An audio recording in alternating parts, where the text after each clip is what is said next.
On today's episode, we'll talk about method acting and how it came about, the importance of relaxation, the hunt for Red October, All My Children, and of course, making an impression on Jennifer Lopez's mother. Just a little bit of business before we start. There may be a curse word here or there in this episode, so please listen responsibly.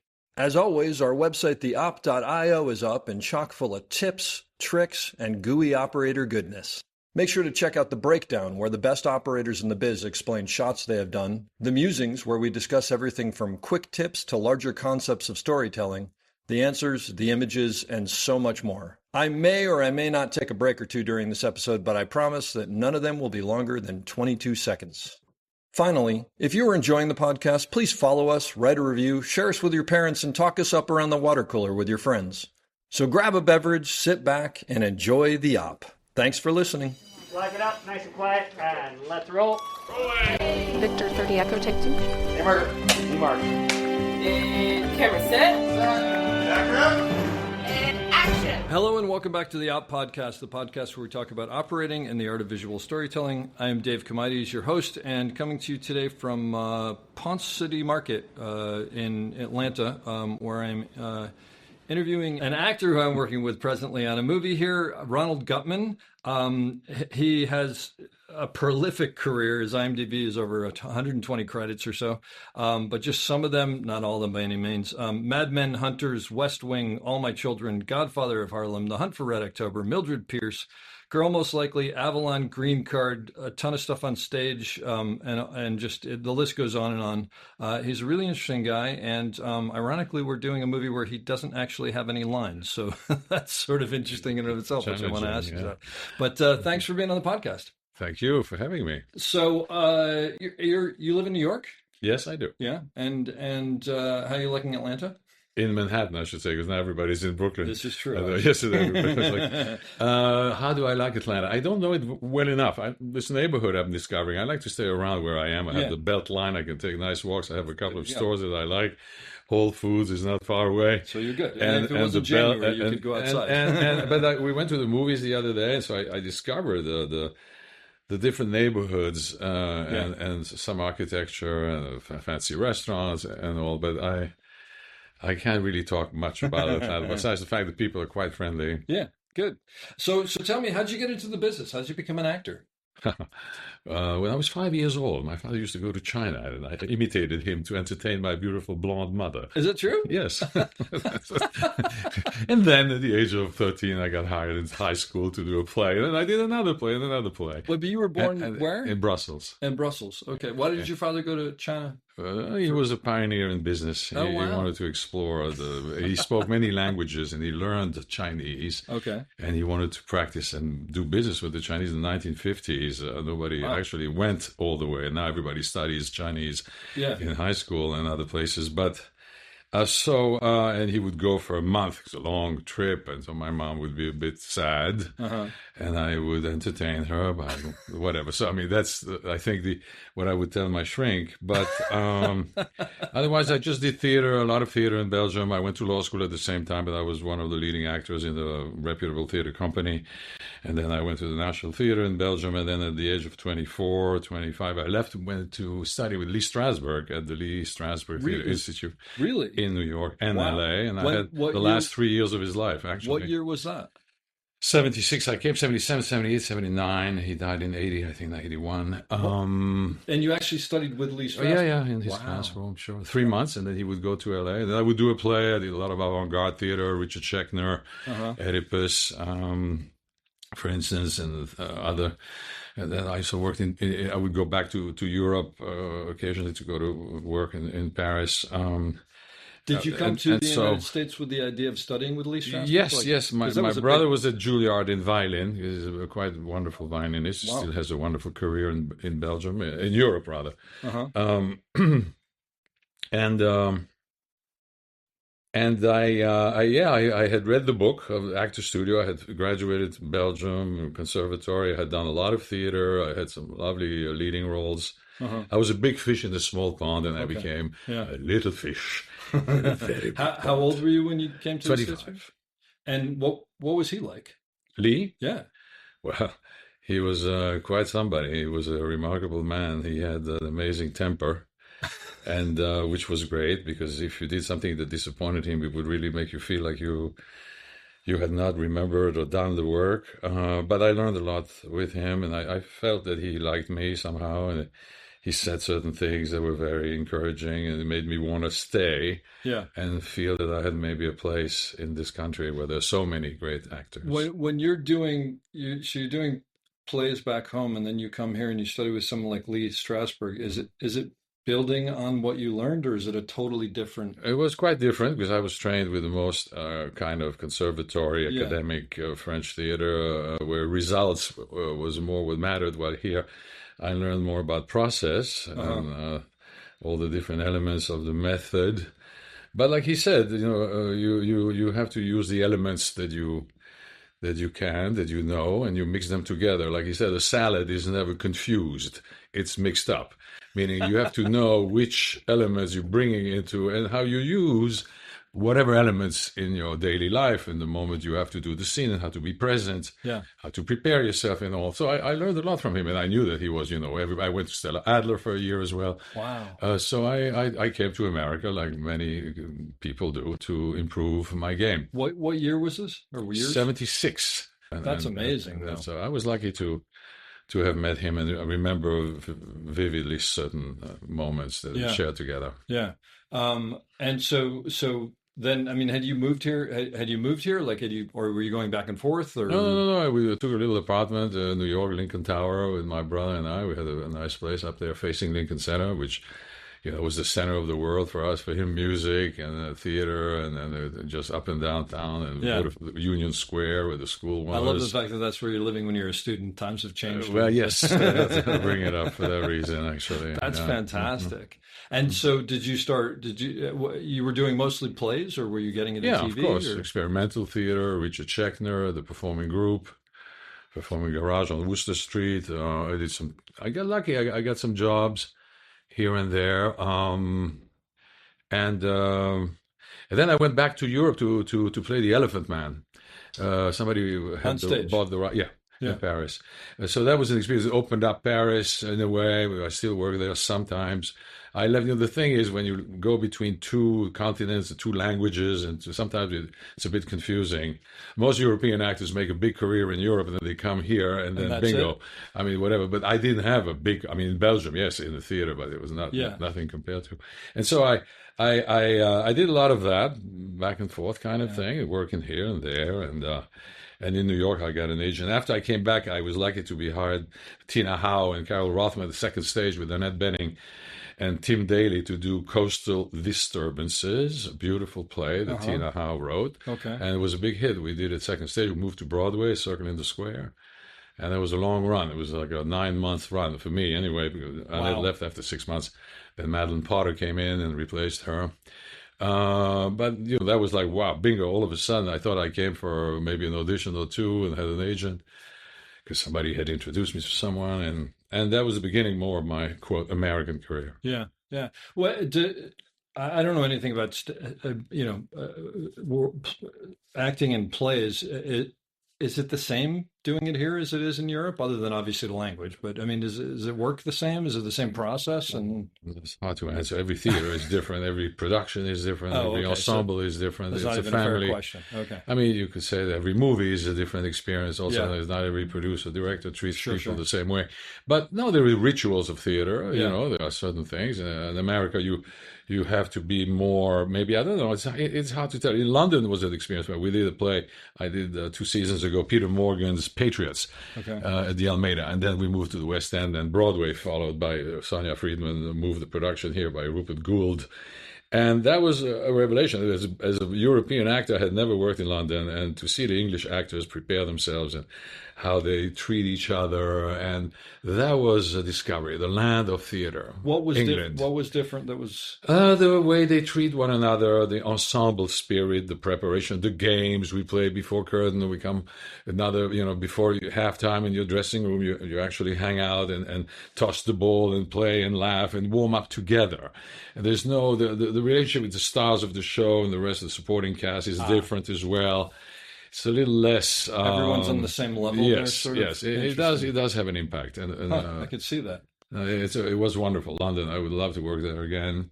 Not that they need me in London, God knows, but I had an interesting role that the producer insisted I played. Jewish intellectual mathematician of Russian time, whatever. That was a good role for me. So do you have a preference between being on stage and being in front of a camera? No, not really. I mean, stage is fantastic because sometimes after 6 months and you would have a matinee at 2 o'clock in the afternoon on Wednesday, you're not exactly as happy as, even though you may give a great performance when you don't want to go. That's a great thing about theater. Sometimes you do a show 8 times a week. Yeah. Well, and sometimes you're not really. It's like James Levine, who used to conduct the Metropolitan Opera Orchestra. I'll never forget, he said, it's your premiere, everybody's so excited, and it's going to be the big show, and prepare. It's a good performance, everybody's very happy. But with matinee on Sunday, you don't want to go, you want to stay at home, relax, and that's when you give the best performance of your life. Interestingly, it's because you're not, as there's not the pressure anxious and precious. whatever. Yeah, it's an interesting thing. Theater happens a lot. You surprise yourself sometimes. And you say, my God, what happened today? It was so different or better or whatever. What's the longest run you've ever done of something? In Paris, I did 9 months of a play, and then I did Coastal Disturbances, like I said. Yeah, it was a long run, and then Patriots. And do you work at trying to keep it from getting stale, or that's very important. If you go and you do this, you have to. You don't work it. You have to be ready. You have to trick yourself. You find yourself ways to be ready, to be in the moment. I mean, are you going on every performance and saying, "I'm going to try to do this," or "I'm going to try to do that"? Or sometimes, yes, because if you miss something, or you say to yourself, "How come I've done this so many times and I still." This moment, you even have sometimes memory loss, like all of a sudden. Oh, like I said, exactly. You wonder, really? why did this happen now? What was not thinking? I was maybe not in the moment. I thought I was. You cannot help but being not an automatic pilot, but it can trick you, and then all of a sudden you have to revive yourself. You have to refresh certain things. I find it extremely challenging. I never get bored or stale on this. I find it very exciting to do a show. Do you find that from month 1 to month 9, you're changing what your performance is? It changes every time. It's changing every time. It's always different. It's amazing. And I guess there's so many elements to it, right? Yeah. And exactly. Are these are silly questions, but I just don't talk to that many people who have a lot of stage experience. Are you aware of the audience? Of course. I mean, especially laughs. Sometimes they laugh and they don't laugh. It's, why didn't they laugh at this moment? What did I do wrong? You have and you did nothing wrong. It's just that maybe your timing was a bit different, or the audience was distracted by something, or maybe just it's a mystery. It's a complete mystery. You play with the audience, to the audience, with the audience mostly. It's magically mysterious. And when the audience is responding, I'm assuming that you feed off of that. Yeah, of course you do, but that can also lead you in some terrible. I mean, bro, I'm not talking for myself, but we watch a show and people laugh and laugh all the time. You see the actors are pushing it and becomes automatic and mechanical, and it's not necessarily the greatest performance because the audience loves it. Yeah. Yeah. You go to Broadway, you see many shows where people are like, ha, ha, ha, ha. Yeah. And it's like, sometimes. But that's what we're here for, to entertain. Yeah. But I do play sometimes, we're not necessarily that funny, and the roles I play were not necessarily that, so it's you try to create a different mystery. Well, the most beautiful thing is to create a silence, a listening that you can touch, that you can feel the density. What do you mean of the audience's emotion and silence? The silence of the audience. The silence, that's not a silence, but that's a deeply listening communion. And can you tell that from the stage? Yes, you can feel it. That's you amazing. can know that you've touched it. If you are touched, they will be touched. Really? So if you are not touched, I mean, every actor will tell you, if you don't feel it, the audience won't. Wow. That's rule number 1. It's true in the movies as well. Yeah. If you don't come with the intention and you're not thinking or feeling, whatever, it's not going to go. The screen's going to go. Is this Strasberg stuff you're telling me here? Yes. Well, not only him. I think it's universal storytelling law that if you tell a story. No, it makes perfect sense. I just, like I said, it's not, this isn't usually where my head is. So it's fascinating to hear. And when you're in that moment, because the thing that is like, as someone who doesn't act, and this probably won't surprise you. The thing that overwhelms me is sort of like that you have to remember all these lines. But I guess when you're doing a play that long, it's probably just imprinted on some level. Yeah, I but mean, like I said, even though it's imprinted, and that's the easiest part of the job, by the way, to yeah, memorize. I'm sure. But Although it can trick you all of a sudden. You may have it's happened to me on stage. I would be with Tom Hollander doing a scene that we had done I don't know how many times. Or Michael Stuhlbarg, who took over the role in New York. And it happened to me a few times. All of a sudden, I hit a word, or I don't know if it's age or just lack of. and you can't And, figure out. and it was the weirdest thing. But you can't It was, figure out what comes next, or you're sort of No, you come up with something else because you know the thought. I mean, the you know what you're idea, thinking. yeah. And you say, But but it's not- that's not the word. it's not the word. But and you have a blank. But in blanks can happen. A lot of things can happen. Can you tell when another actor's having that? I just saw Bobby Cannavale in Art, and it was opening night, and at some point he turned around and said, "Line." I couldn't believe it. I was like, "Great, I'm not the only one." I never have done that, but Yeah. I could understand, There feel you what go. he was It's going through. opening night. Yeah. So, but by the way, that seems like I've worked with Bobby Cannavale. He's a good guy. Oh yeah, a good actor. It seems like and a great actor. But that seems like someone who's comfortable in their own skin that they'd actually do that. I would think In the skin right? of the character. Yeah, And yeah, the character knows what he's supposed to say, even if for some reason Yeah. the word is missing. Can you tell when another actor is having that problem? Oh, I mean, obviously I the guess lines you are would. different. Yes, I don't think it's happened to me when I was on Broadway. No, Yeah.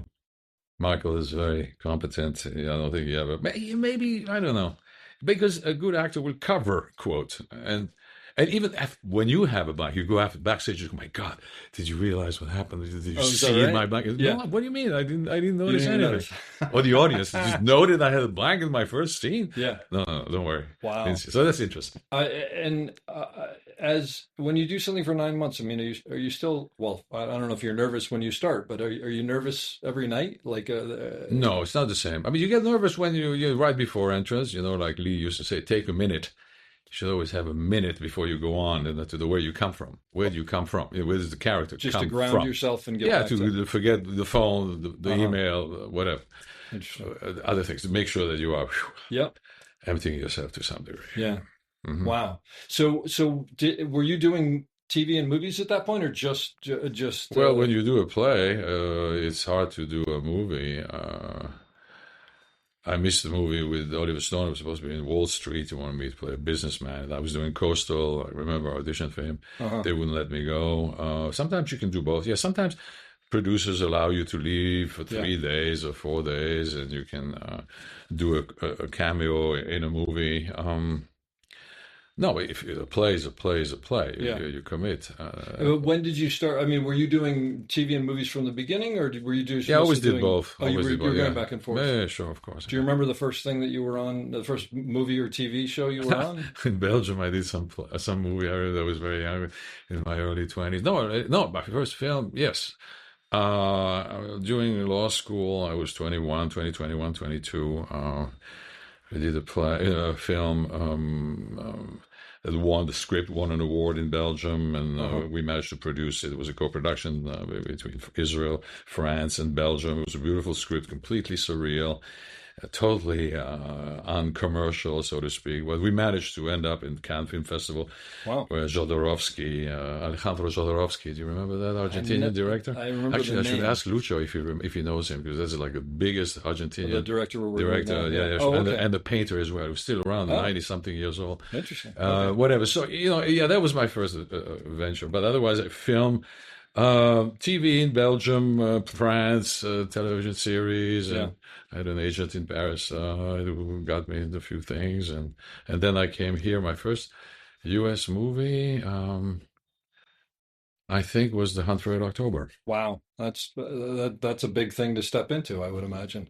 I haven't seen the movie forever, so forgive me. No, did not you, at all. Did you have a big part in it? No, or? I play a crucial part. I'm the red herring. I'm the technician. I'm the engineer of the ship. Okay.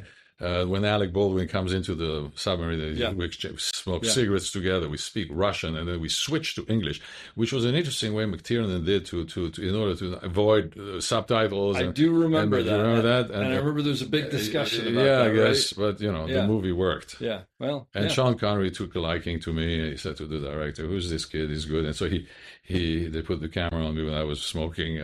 Like when you're in the nuclear submarine, smoking is good for you. Yeah, there you go. That's great. What was it? Was it just a shock to show up on something that big? Because that's got to be, larger. Well, yeah, it was amazing. The gimbal, that thing. We were all on, and the thing would move up and down like this to the right, and they had two handles, and it would switch. And Sean would say, "I have to be out of here in 5 weeks." He could not work for longer than a certain amount of time, visa-wise or whatever. Oh, I got you. So he wanted to go back to his golf game, but it was great. And Sam Neill, and there were so many people. Stellan Skarsgård, we're talking about a lot. Now, I was in the film playing the other submarine. Scott Glenn, that was an amazing cast. What an incredible experience. Yeah. So one of the things that I mentioned that you were on, it says that you had a recurring part on All My Children for like over 20 years? No, you crazy? 20 episodes. 2 years. No, 20 episodes maybe. 20 episodes, over a year but it was two. over a number of years though, right? Well, maybe 2 or 3. They come back. We come back. I died. I was in jail. I came back. I died. I swear to God, they resuscitated me. Well, there you go. Franco Visconti. No, it was good when I met Jennifer Lopez's mother. One day at some, I don't know, premiere. She was socially, you mean, yeah. Socially, yeah, exactly. I never worked with her, but she was so happy to meet me. People who watch, they like, and I was a terrible guy when I did killing women and all that stuff. It was horrible. So they do an episode a day, don't they, or something? Or it's an amazing training. It's. I mean, you have to. First of all, it's great practice for your memory, and then you're so fresh, and then you move on to the rehearsal, and from the rehearsal you shoot. Yeah. I mean, every actor in New York has gone through the mill, from Kevin Kline to Meg Ryan to. The list is long. It's a rite of passage, I guess. I think so, and you make good money. You make $700, $800 a day. Oh, okay. Which 20, 30, 40 years ago was good. A big deal. Yeah, Absolutely. And do you get a take two, or do they just churn through it? Yes, you have the big cameras. I mean, if they're not happy, they do it again. It's amazing to see the it just sounds like a machine is what I'm sort of. Yeah, but a machine, I don't know, Mad Men was also a machine. I mean, everybody was so prepared. Everybody was so on top of it. Everybody was so great. When you have something that is so well organized, it's, comparing things that should not be compared, but still, I understand. It's the effectiveness of the business we're in. It's like an army platoon. What's that? It's like an army platoon. Yeah, absolutely. A lot of the things that I looked at where you were like one episode here, one episode That's what there, I did with Mad Men, yeah. Yeah, yeah. Oh, okay, there you go. Is it hard to drop into an ensemble show and just not really. You got to go in, and they welcome you very well, and they make you feel very important, and they take care of you. Mad Men was just beyond. I'll never forget the last looks. You always know the kind of production you have by the way they do last looks. I mean, how seriously they take it. Really? I think so, because it's like every time the camera gets close to you, they want to make sure that the people are there watching you and making sure that that your hair is not all over the place, etc. So it doesn't always happen. Don't do that. And, some independent production sometimes. I work for so many budgets that are different, and so whatever. But Mad Men was besides everything else.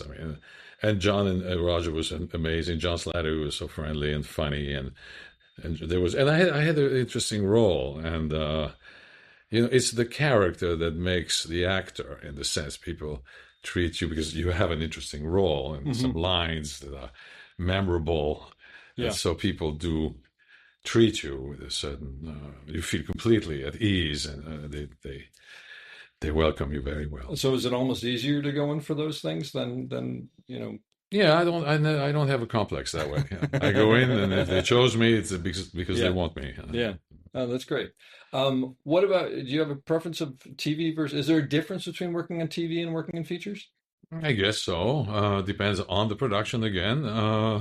Some TV is extraordinary when you do Mildred Pierce with Todd Haynes. It's like making 4 movies or 3 movies or movies. It's the same thing. It's a television miniseries. Yeah. So it depends what kind of TV we're talking about. Sure. And there are some movies which are independent, very little budget, so you feel like we don't have the time to really perform as well as we'd like. So every experience is so different. Yeah. Oh, what was Todd Haynes like? Because he seems like he's a phenomenal director. He is indeed, and I had the chance to work with Ed Lachman, right? Oh my gosh, you worked with Ed Lachman. I didn't realize you shot that. Yeah. He works with Todd always. Yeah. He's and amazing. he was a great. He's a Francophile, and not only that, his girlfriend is from Amsterdam, so we would speak a little Flemish together. Oh, so there you go. Belgium, we speak Dutch, and so we had a little bit of that thing together. He's a brilliant cinematographer. And yes, Todd Haynes is he's an extraordinary guy. Yeah, a bit like Peter Weir. The movie that we're doing right now, you play a monk, and you don't speak at all. No, I know it's very challenging. The other day, Lucha said to me, "Don't move your eyebrow." Oh, this is why you were asking about the eyebrow? Was that the day you were asking me about the eyebrow? I asked you if my eyes were blinking too much. Oh, blinking. Because that's all I have is my eyes in this but thing. you said something about eyebrow. No, it was the blinking moment, but whatever. There's so much smoke and all. Don't move your eyebrow because it was too expressive. No, yes, exactly. Too expressive. Wow. And I can understand. He's right, because when you have a character who did a vow of silence as a monk, and you're just observing the situation and feeling compassion for Da Vinci and try to see why he's surrounded by so much animosity, the Duke of Milano and the prior of the church. And my role is to be compassionate to him and to give him a candle, to give him some this, to give him that. Yes, you can't comment too much. In life, we don't realize it, but we speak to each other. We do listen and comment and react. And if you have an expressive face, you tend to either smile a bit or move your forehead and eyebrows, shrug your shoulders. Just naturally. It's a natural form of reaction. But that's the thing. You're not supposed to be natural. Lee Strasberg used to say, don't be natural. Be real. Insist on the difference. What does that mean? The reality of a role is what you bring to the character that creates the reality of the character. Being natural is, quote, what you see on most soap opera acting, let's say. Oh, interesting. You can recite your lines. Yeah. You not that you mimic an emotion, you don't, but you are acting naturally. Which many actors have to do, but it's different when you have to reach a level of reality. That's different. So this role for me is a challenge to bring some truth to this very compassionate, observing, non-judgmental character by expressing almost nothing. That's why I wanted to ask you. For anybody who's listening, probably I realize they don't know, the movie we're doing is about Leonardo da Vinci, and you play one of the monks who's sort of watching him paint The Last Supper. So how do you? I mean, I can understand on a level how you would prepare for a script where you have, your dialogue and scenes and whatever. How do you prepare for something like this? By reading Les Mémoires de Saint Benoît, Les Règles de Saint Benoît, who was a great Benedictine priest, born in Paris. By understanding the lifestyle of these monks a little bit, so that I come from somewhere that I have a feeling of this life of rejecting everything material and vowing to be left at the purest form of being, and observing all of a sudden this great artist that comes into our monastery and is doing something that is nothing to do with our ritual. Yeah. And also understanding ritual, performing ritual. So you read. I love to prepare myself that way, but also relaxing in this case for me is very important here, because like I said, it's all about, make sure my eyelids don't start blinking, because it's almost about doing less, not doing something. Exactly. Yeah.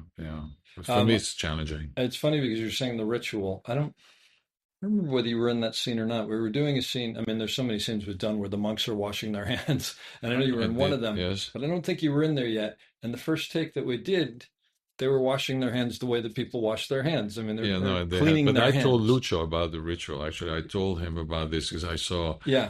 a video by Bill Viola, which is a beautiful work of a waterfall and also of this is something you washing found hands in that I had preparations, observed in or- the Museum of Modern Art years ago, gotcha. and it reminded me of this for this role, that everything is ritualistic when you wash your hands. Yeah, You know, like yeah. during COVID, we had so many rituals. Yeah. How we washed our hands Sure. between fingers and all. So it's a bit of that here. You Yeah. really wash your hands, and you do a blessing when you wash your hands. Exactly. And after you wash them, Yeah. eat. It's all. And so, no, I love the way we dry our hands on our tunics robes, or the robes or whatever. Yeah. right? But there's no napkins, nothing like that. Yeah. No, it's interesting to discover a 15th century monk life. Uh-huh. I have to say, that's the wonderful thing about our business. We learn about worlds that we would never. You know, I played the role of Jacques Cousteau in the television series with the giant squid, was called The Beast. We shot in Australia. Wow. About the giant squid. Yeah. And so I learned all about marine biology and The giant squid, the one that like nobody's Peter, what really was the name of seen? the fellow who wrote Jaws? What's his name? Peter. Peter Benchley. Thank you. Yeah, And he yeah. wrote The Squid. Okay. Oh wow. So there was a mini series that we shot in. Did you learn how to? in Sydney. Did they I teach you learned how a to- lot about that extraordinary animal. Yeah. The only animal in the world that, I mean, in the ocean that can commit suicide, because you will never see a giant squid in an aquarium. Actually, you will see whales and dolphins Yeah, yeah. and all kinds of, and sharks, but never. But that's the one that Architecturist ducks, they call it. They're as long as a city bus.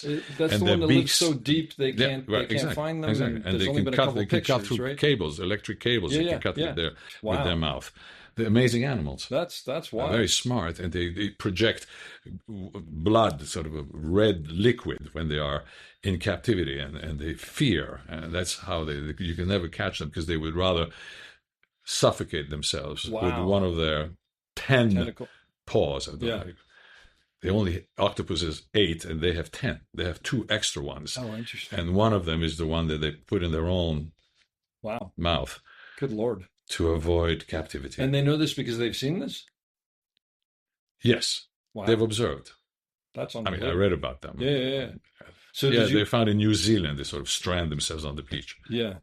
Did you learn to scuba dive for that? No, but we had a scene of a scuba dive, and we had it made the cover of the New York Times television section. Remember, the New York Times used to have a TV guide? Yeah, You they remember did. that? I made the cover. So I was there on the deck, about to die. Oh my gosh. Was Jacques Cousteau involved with this at all? Whom? Was Jacques Cousteau was involved in this? at No, all? not at all, not at all. It was Peter Benchley's imagination. My character was not Jacques Oh, he Cousteau. wasn't Jacques Cousteau. No, He was no. But I had a little I red see what you're hat. saying. Yes. I took Okay. some elements of his life. Sure. When you're coming in for, I don't know whether this tracks or not, but when you're coming in for a day on one of these things where you're day playing, Uh-huh. have you had situations where camera operators have come in before and sort of like, told you who everybody is and said hello and sort of welcomed you into the thing? Like, because I often find that that's part of my job. Ironically enough, I didn't do this with you. I came up to you. You came up because to me, I know and William. I felt so badly. No, not at all. But you know what I realized after the fact? It was Yeah. because at the very beginning, you were one of the many monks, No, and listen. it didn't stand out. You see how Hollywood you are. I feel terrible about it. No, it wasn't that. I just didn't have time to say hello to everybody. This show's been a little bit of a whirlwind. But For sure. have you had that experience before, or is that helpful too? Sometimes you come, you parachuted in something, and maybe not everybody. The director comes to you. Sometimes you don't even know. Met the director before. You audition for you don't know whom, exact casting director. You cast, bing, bang, bang. In this case, I was happy to work with William Rexer, because we worked together on Hunters with Al Pacino. Cinematographer. Oh, you worked with him on Hunters. Yeah. He did my whole last scene with. Did you have a big part on that? Were you there for a bit? Kane, and it was a fantastic experience. Yeah. And so, did you also work with John Lindley? John whom? John Lindley. Did you work in the John second Lindley. season? Well, I was in the series. I was in season 1. Oh, okay. He did season 2. Because you did New And York. I played one of the Nazis who hides in Hunting 1974. And I get caught at the end, etc., etc. And we have a very beautiful scene at the very end, the chain, when I sort of beg for my life, even though I did kill the child of the two characters. I'll tell you, Will offered. Saul Rubinek was the Oh, father with Carol Kane. They were amazing together as a Jewish couple that have tried to revenge. And he cannot kill me. She can kill me, but I can't. And I begged for mercy. I mean, I didn't beg for mercy. I was trying. I played the scene. I told the producer, I have to play this guy with a sense of guilt, a sense of shame. And not because he's the bad Nazi they finally caught and chained to the chair and they got to kill him. That the guy doesn't have, an emotion. It doesn't have feelings for what he's done. And seeing the parents of the kid that he bayoneted to death. Oh, geez. And it was very, I would say, beautiful to be able to certainly not redeem, but to play someone who feels at the moment of execution that he had done something horrible. Wrong. Yeah, exactly. And they allowed me to play it, and they allowed me to show it. Oh, that's great. And I was in tears, kind of thing, and that was it. Yeah. Will and John offered me the second season of that, and I watched the first season, and I called them up and I said, I just don't think I can do this every day because it's a tough show. There's a lot in it, Because of the subject matter? Because of the subject matter, yeah. It got to me, and I thought, I just don't know if I can go to work and do this every day, so I ended up turning it down. It's good you're not an actor. As you know, you have to be the lawyer of your character, even if you play the worst monster. So you have to be the what? The lawyer of your character. You have to be like a lawyer. Yeah. You have to defend your character. Sure. No, I understood. Yeah. You have to find the arguments, the reasons why he became who he is. Well, I think that sort of was what I was dealing with. Was I don't know if I can keep my head in this game enough to do the work that I would need to do, and it would if it bothered me. How was working with? Did you work with Al Pacino? We had one scene at the very end. I met him briefly. I had known him from New York about some other play that he did. That I knew the producer of, Fred Zollo. So I socially met him. Just did a reading with him in New York and De Niro. Yeah. Script, Luc Besson. And so, in New York, you cross paths with people sometimes. And, it's fascinating to see him walking around. He's a very concentrated actor. He's a very beautiful actor. He was Lee Strasberg, I think, favorite actor. Is that right? Yeah, I think so. I mean, not favorite, but no. It was like a star. Yeah, it was like a child of his method. Everything was incarnated by Pacino's work. Do you notice that younger actors are they different than the actors that you grew up with? It's hard to tell, but I'm sure everyone now knows everything. It's seeped out through the culture. It's trickled down. What used to be a bit of an exclusive club of the actor studio, and you were either the Stella Adler or the Meisner tribe, or you were the studio tribe. There were a lot of, when I came here, everybody was, kind of sort of competing with who was a better teacher, etc. Okay. There was a real scholarly. Because Stella Adler came from Lee Strasberg, is that right? No, yeah, well, Stanislavski. They all come from the same Russian school of the old gotcha. guy. Exactly right. So they all had interpretation, different ways of doing. You react, you do this, you do that. Some is more memory, some more sense memory. Sure. So substitution, some more moment to moment. And it's all goes towards the same goal, to be. But now I feel like this is like a second nature to everyone. Everyone knows that you have to be real. Everyone knows that you must deliver emotion. Everybody knows their way to get there and to emote and to be real. I mean, I think just like in any discipline, like in sports, other thing, the technique gets better and better in a way. It improves. With experience, with time, with genes. I'm not sure what it is. Well, why do you think that everybody knows that now? Is it just because we're watching movies, because we see what people can do on the screen? But you used to watch movies, right? Yeah. Well, is it because the curtain's been drawn back more now? It's not growing up with Cary Grant, Gary Cooper, whoever extraordinary. It's not the same thing as growing up with Jared Leto and others today. I'm just Michael Shannon. I don't know. There's so many people who are real and powerful and more than real. I mean, with documentaries and reality TV has changed the way people expect human nature to be shown. Yeah, and there's more options definitely to be studying out there. That's for sure. Like when you say reality TV, actually, that makes me think. I mean, even though it's not really reality TV show, because once you put a camera in there, it changes the dynamic. No, of course, I can't compare the reality, Yeah. but I'm just saying No. the level of more documentaries, actually, maybe movies are now about you see, Harvey Weinstein, in the courtroom, you see this guy doing that. So if you played a role like this, you better have this to pull from. deliver. You can't just act Yeah. the role. Oh, that's fascinating. What this may be a weird question, but what is acting to you? If you had to define it. Putting you on the spot? No, not at all. Not at all. Not at all. I guess it's so much part of how I see myself. I'm trying to develop actually more of a sense of the human being than I am at the same time. Just the actor. You grow up, you have a career, you want to prove to yourself this, you want to make sure that that you work and you have representation and all that, and that's very much part of what you need to do, but you lose track sometimes of the person behind all that.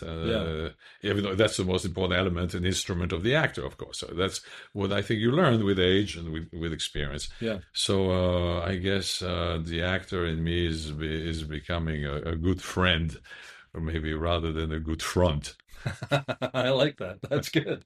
Yeah, you mentioned when we were talking before, you mentioned that suddenly you find yourself one of the more senior members of most sets. This cast, yes. Yeah, or this. Yeah. No, you're right. Mostly, it's true actually. What does that change? Like, does that change your role? Does it change how you approach it?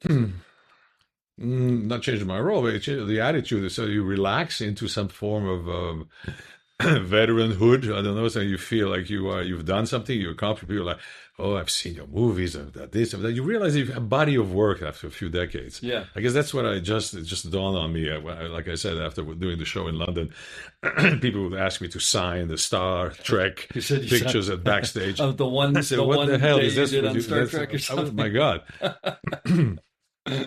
So it changes perspective. You're not so much a beginner anymore. It's not like you have to prove yourself. Of course you have to, but you feel like you've done something already, and that you can rest a little bit on that. I mean, not in terms of the work, but in terms of how people perceive you. Is that? You're talking about confidence, or? Yeah, I guess so. Yes, it gives you confidence. Definitely, it gives you a certain gravity, a certain form of acceptance, and. Respect, maybe, I don't know. So you can walk onto the set knowing that you have a certain, and it relaxes you actually to be like an elder, you could say, maybe. Aging myself, but no. But that's how I feel sometimes. Instead of being, here I am. It's always the beginning. You always say when you have a job, it's the first time. You always have to prove yourself. You can't, necessarily rest on your laurels. But at the same time, if you have some laurels, or not laurels, but if you have some experience, no, but a career, a career, whatever, that gives you gravitas. Yeah, no, that makes sense. Do you get nervous when you get a job?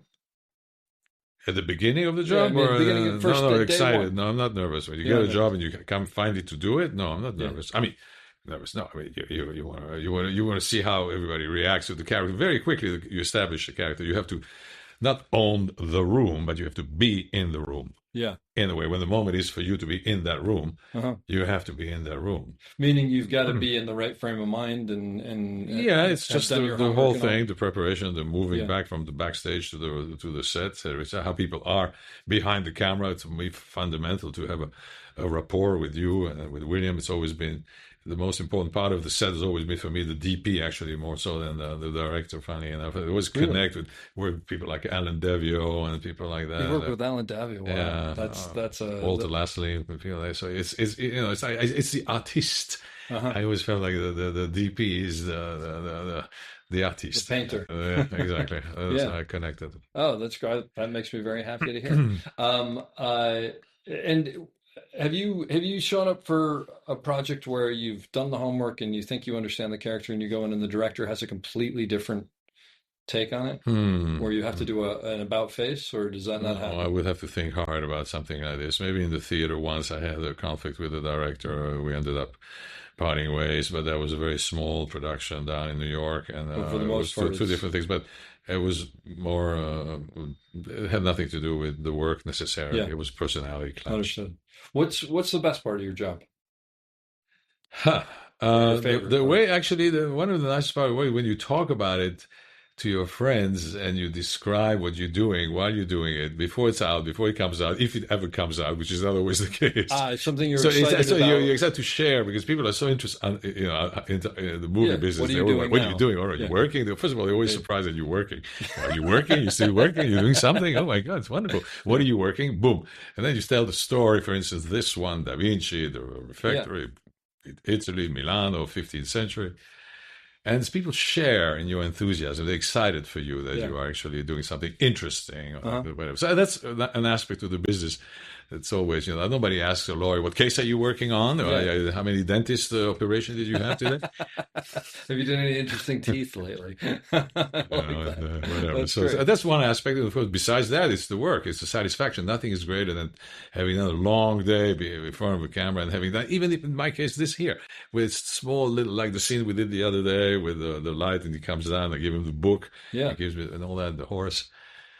The minutiae of working, the extraordinary concentration, the perseverance, the time it takes to accomplish this stretches time in such a way that it gives you a sense of, at the end of the day, you feel like you've accomplished something extraordinary in a way, just because of the effort and the concentration that you put into it.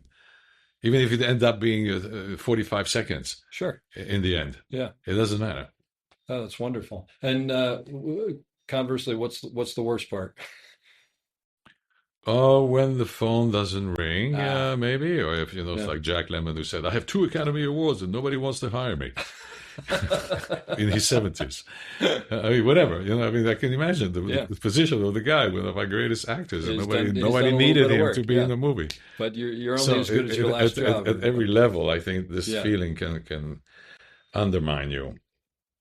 That's a terrible thing. At this point, is it the kind of thing where jobs come? I mean, people come to you, or you No, you have to audition. Depends. Most of the time, you have to self-tape now, or it's a new thing. is that I don't. That's got to be worse than going in for. I mean, it's easier. But, In a way, you have many takes. You do yourself. You do my scenes with my wife. She reads my lines of my son. We work together, maybe. okay. I didn't like that one. Let's do another one. all right. So I want because to you try can pick this and way, choose try what that way. you- So there's many pluses to this, even though you Interesting. don't have feedback Well, that's what I was from wondering. anyone. Yeah. But if you work with someone behind the camera, you do get feedback. You do. So you create your own feedback. Yeah, Almost. kind of, Yeah. yeah.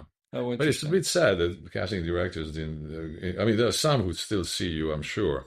And there's a new Academy Award Oscar category this year For casting casting, director. Yeah. right? Which I think that's It's very, deserved. very important. Right. The key people in the business, Absolutely. they really make the movie. Yeah. Yeah. So many ways. Absolutely. No question. About it. So yeah, that's you have to be resilient. You have to be persistent. Yeah. That's the most beautiful part. You never know. You never know where you're going to end up. That's the exciting part of if you can sustain your lifestyle in some way or another, then you can stay in the game. From an operator point of view, one thing I always like to ask actors is when we're doing something and there's some annoying thing that I need from you, that's a physical thing because something's blocking or something's not lining up, and because we're trying to get it, what's the best way to come in and give you and just to tell you straight out? Or I mean, some people are everybody's different. No, come on. The best way is to be. There's so little time to actually have everything rehearsing. Another. Immediately we can improve things and yeah. No, I mean that's. I'm surprised you say that. Well, there are people who don't want to hear anything. I mean, and I'm sure you've worked with the these big people. stars that don't want to be Not told even anything. necessarily big stars. Some people who are not big stars who don't want to be told anything in terms of what, like move to your right a little more. You're interfering with their process because, and it's rare. I mean, it's not a lot, but I'm just saying. And it doesn't surprise me at all that you would want to do that. I mean, what I tell people that I'm working with who are younger than me is I usually try to say it in 5 words or less. I don't always achieve that, but like you said, quick, succinct, get the information. The more info you have, the better. The more elements you have to get to the take. rehearsing is the most exciting part is to figure out what the best way and to do the scene. I mean, some directors have the scene in their minds already set up. Yeah. It's not always the case. I mean, the actors find together, and that takes longer. And so everyone has to be involved. And so William goes around with his phone and imagines where he's going to put the camera. So you feel already where he's going to be, and then that influences. So you're clocking that as he's doing that to get a feeling. Well, not clocking, but I'm curious to know where he's going to go, and that of course that's that influences where somehow where you're going to move. Yeah. In some ways, yeah. He's wonderful, William, isn't he? Well, yeah. Will Rexer, our DP, is phenomenal. I actually was just telling him I said, look, do me a favor. Call me for anything. I don't care if there's money. I don't care. It's your first time working with him? This is my first time working a full job with him. We've done small things here and there, but we've never done a full job together. And he's just, the things that I love, first of all, he's so talented. It's ridiculous. He's a nice guy, too. He's a lovely guy. He's generous. He's a mensch. And also, but the thing is, he just he loves doing this. and I work with people who are happy to be doing this, but he just has a love. No, you're right. For he never filmmaking. seems tired or he's just patient. he's always so excited about everything. It's great. And the other thing that I really like about him is there are things that we've tried to do that haven't worked, like because we have a small budget, we have small time or whatever, and there's never negativity with that. It's just okay. That's not how do we achieve what he doesn't we wanted victimize in some other way. No victimization. It's just moving right along. I can't wait to see Testament of Van Lee. Oh, it's unbelievable. It's absolutely it's like I told him when I saw it. This is a movie that Will shot that just came out. It's kind of an event more than it is a film. I mean, it's an experience. It really is. You kind of get a little bit of a feeling of what it must be like to be in a religious fervor because the way that it's built. And there's this whole thing that he did very specifically where at the beginning of the movie, the camera is on the outside of the action. And by the end of the movie, you're literally in the center of the dancing circle. It just gets drawn. It's really, the whole thing's so designed. It's beautiful. It's amazing. It's going to be a nice thing for him to be. It's really, and he put a lot of work into it. So it's good. Are there any up and coming actors that you look at today and you think are just, the work they're doing is unbelievable? Like who do you look up to? You mean of younger people that I've seen? I think it'd be easy to say actors have been around forever, but people who are coming onto the scene now. Sure. Very curious to see what Philippe Ettinger does with this Da Vinci. He has a very interesting face. He seems to be very concentrated. He plays Da Vinci. Actor. Yeah, he was wonderful in Josephine. It's just at Sundance. Mm-hmm. This week, I'm going to Timothée Chalamet because I think he's a very interesting guy. I haven't seen his latest film, but God knows that he has great talent. I love my friend Ansel Elgort, who did learn Japanese and was fantastic in Tokyo Vice, learning, and he's going to play another any he will do soon. So he's a friend of the family, and so of course I root for him. But there are many. Oh my God! I mean, geez, there's so many. I mean, I guess I of course I can't think of names. I guess you can't say Joaquin Phoenix is not a young actor anymore, and others. But there's so many. What did I see recently? We saw Hamlet the other day. I mean, it's extraordinary performances. I love Paul Mescal. I saw him do a Streetcar Named Desire at BAM, the English production from the Almeida. It was just extraordinary stage actor, Mescal. So it occurs to me that because I have you here and who you studied under, and I talk so much about this on this podcast with other operators about working with method actors, I should ask you, what is method acting? Many ways to answer that. I'm not the quintessential method actor, but I certainly learned how to use it sometimes, because the method really is basically use what you can, use whatever is around you, use the elements that you need in order to achieve performance. It's basically fundamentally relaxation to begin with. I mean, lack of anticipation. That's one thing that we forget is fundamental to our art is to be able to let the moment come to you and be prepared and ready to, with what you've done in preparation, to act in the moment. moment to moment. I never forget when Lee Strasberg would take us as we were sitting on chairs, relaxing, moving our arms and legs and necks particularly. And he would go around himself, a class of 20 people, and he would test our relaxation. So he would lift our leg and to see if it was relaxed, he would take our arms and he would shake it up in the air. But when he came to the neck, he would take our head and he would just bounce the head like a ball to see if, because the neck is very vulnerable, and that's when you're relaxing, you lie down, over the chair, and your head is tilting back, and someone is shaking it up. You can't help but to have a little anticipation, a little bit like being scared of something. Lack of trust, really. And that's what it's all about. And then he would immediately, like an X-ray, be able to say and see if you were truly relaxed and if you were truly not anticipating his both little hands very sweetly would take us and bounce our head. It's a moment I remember great. Because, and he did it almost every other class. And then the next stage, of course, is to imagine a reality that will put you in a certain mood. If you have to have pain and you're suffering, let's say you're wounded, somebody just shot you in the movie, you have to really feel, or if you're dying, something, you have to have a way of imagining something that's sharp. It could be a sharp tooth that hurts you and pains you, even though it has nothing to do with the wound that you have on screen. Sure. So you have to find ways to imagine that, to remember. If you want to kill someone, you have to imagine something, an insect that bothers you, a mosquito that keeps flying around you. Okay. You never kill the guy. Yeah. You may hate someone, but to kill, actually, you have to have something that could be yours. It's always, what if is the big mantra.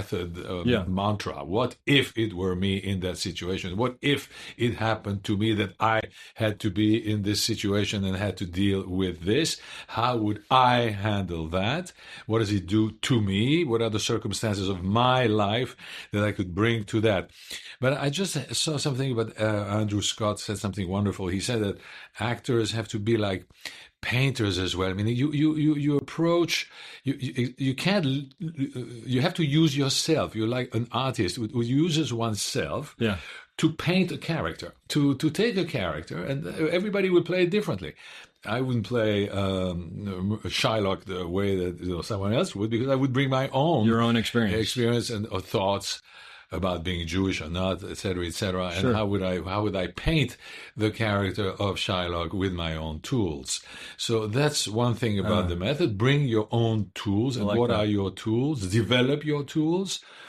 He used to say, that's what Ilya Kazan, I think, used to say, when you're in the subway, imagine that you have an orange and you peel the orange. Try to imagine, smell an orange. Develop your sensory imagination. Oh, wow. When you're doing nothing. That's an interesting thing. When you're bored, like in a subway, you're going between here and there. Yeah. Use this moment of stillness, of boredom, to develop your sense of memory. So that's what I was going to ask, as you were saying that. So do you just do this throughout the day, throughout your... You're supposed to, when you're a 23-year-old student, 25-year-old student in the studio, you do it because you want to be a good student. Sure, Once you are in a career, you're supposed to do it in a way. Yes, and there are certain things that remain with you always. Maybe some exercises I should have practiced in my life and I didn't. I certainly don't do that in the subway anymore. You're not peeling oranges on the subway. In reading my newspaper. But if you're a method actor, then are you, as you're going through life, when things happen that are, I'm going to use the word extreme, but that's the wrong word, but that affect you, do you sort of tuck those away in a file that you certainly? Yes, I may be able to use this? That's this monstrosity about being an actor, is to be so selfish and to use everything that goes around you. And that's true. That's why people call it sacred monsters. There's a bit of that in our profession. You have to acknowledge that, but. Yes, you store things away. You remember seeing somebody walking a funny way in the streets. You say, wow, maybe one day I can use this kind of gait. Or you can easily imagine other things that you see and you smell. The sense of smell is very strong. We all experience taste and smell, but smell brings you back to your childhood, to memories of your, the father's aftershave, things like that. It's very powerful. Sure.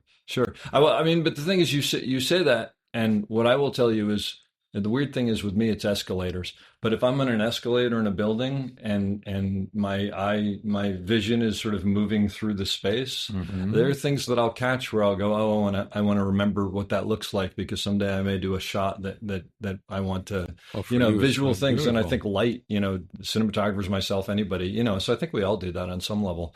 But one of the things that I'll say is, when I think of working with a method actor, the ones that I've worked with who, I mean, I think are method. I mean, I don't know if they are or they're not. I'm sure there are levels. With some of them, they don't want to know that I'm there. They don't want to know about the process that I'm doing. They want nothing to do with the technical aspect of it, because they're in their own reality. Yeah, but there's many different types of personalities. Some people need to be communicating with everybody on the set and want to be close to everyone, and then take a minute or two and be back to themselves. So this was my question. I mean, so method, there are people who are method actors who will turn it on and off, would be how I would say it, as needed. Right. I mean, the very serious, dedicated actors would be able to concentrate themselves. They don't want to be distracted. They want to shut off the noise. And it's true, you have to do that. So dressing room is very important. With a trailer, you have to go back to your room.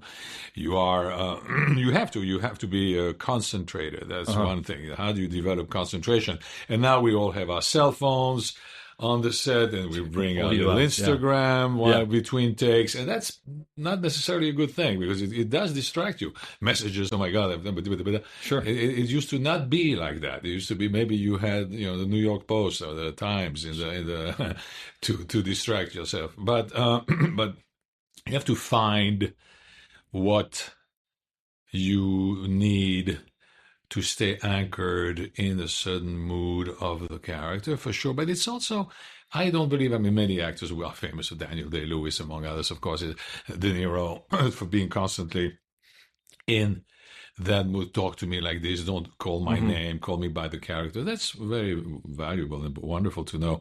But it doesn't have to be the case for everyone. You can back and forth. Once I studied with a Russian director from the Stanislavski School in Moscow, who, from the theater of the art, the Moscow Art Theater, who said that sometimes the further away you are, the better it is to come back to it.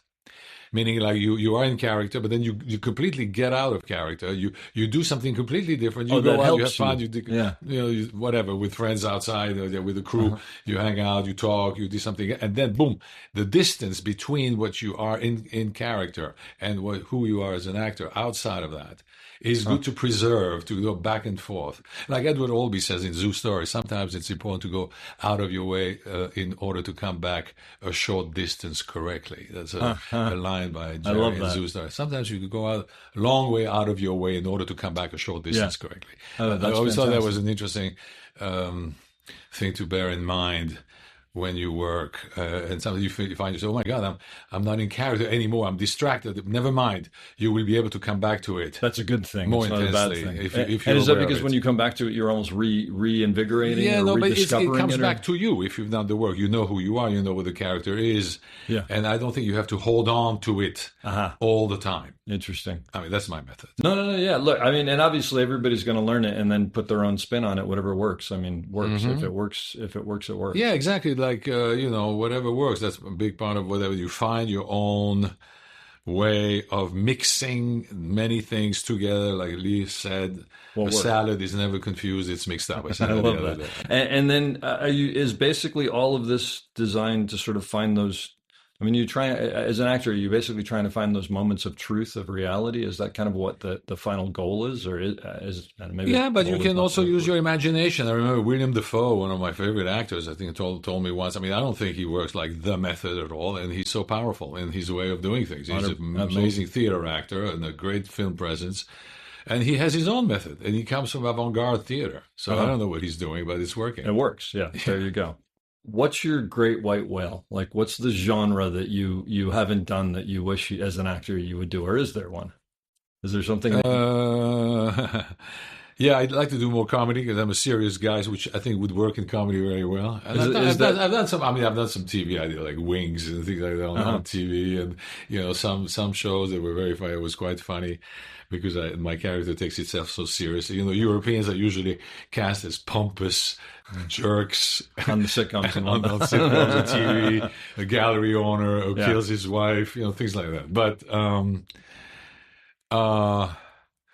yeah, I mean that's that definitely. I would love to explore more of that in my genre, and also action. I love action. I mean, I'm pretty good at. I did a couple of action films with a gun and taking on terrorists and shit like that. Oh wow! All right. So I like the uniform, the stuff like that. I'm pretty good. I have a big voice, and my face lends itself to authority, and so I like to have more of that. Great. For sure. Well, this has really been phenomenal. I want to thank you for sitting down and talking with me. I actually learned a tremendous amount about sort of Strasbourg and the process and something. It's part theater of a little bit. We talked about theater. Yeah, and these are things that I don't necessarily. I see my little. We all see our little things, right? Mm-hmm. I'll leave you with the question that I leave everybody with, which is advice for someone getting in the business today on how to succeed, or something maybe you have learned along the way that you wish you knew when you started out. Don't be too arrogant if you start with a lot of successes. Sometimes at the beginning of your career, you hit the road running. Be careful. Be humble. Be resilient. I mean, don't give up. Not do everything. Far from it. But go from stage readings to big movies. Don't be too selective. That's what I mean by arrogant. As you said, that's not for me, or I'm too good for that, or I've done this. Why should I do this? Yeah. That's a dangerous trap.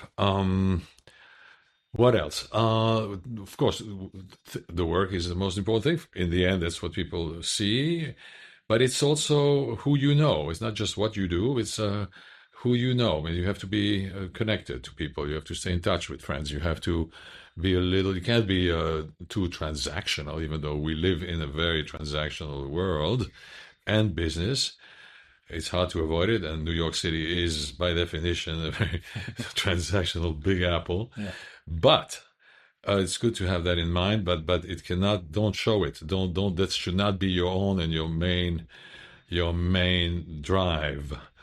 Don't let them see you too eager to climb up that ladder that's so hard to climb in our business, and try to just focus more on the work. When you get the work, do the best you can, and don't think too much about the next one or what you should do with that, this, and that. Because we live in this business of mirrors and very subtle perception of who you are from what you've done and who you're with and who represents you and who's your agent, etc.